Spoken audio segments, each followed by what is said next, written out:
அல்லாஹ்வுடைய உதவி எப்போ வரும்? ஒரு மனிதன் என்ன செய்வான்? அல்லாஹ் ஒரு அருளை கொடுக்குற பொழுது, அல்லாஹ் ஒரு அருளை கொடுக்குறான், அல்லாஹ் நிறைய சோதிச்சு போட்டு ஒரு அருளை கொடுப்பான் அல்லாஹ் தாலா. அப்போ இந்த மனிதன் அல்லாஹ்க்கு நன்றி செலுத்துகிறான், அல்ஹம்துலில்லாஹ்னு சொல்கிறான். அல்ஹம்துலில்லாஹ், எல்லா போலும் அல்லாஹ்வுக்கே.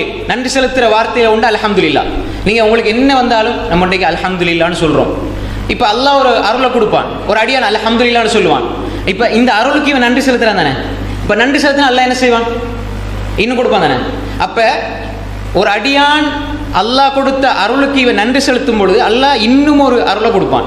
அடியான் அல்ஹம்துலில்லாஹ் இன்னும் ஒரு முறை சொல்கிறான், திரும்ப அல்லாஹ் கொடுப்பான், திரும்ப அல்ஹம்துலில்லாஹ்னு சொல்லுவான். அடியான் அல்ஹம்து சொல்வதை விடமாட்டான், அல்லாஹ் கொடுப்பதை விடமாட்டான்.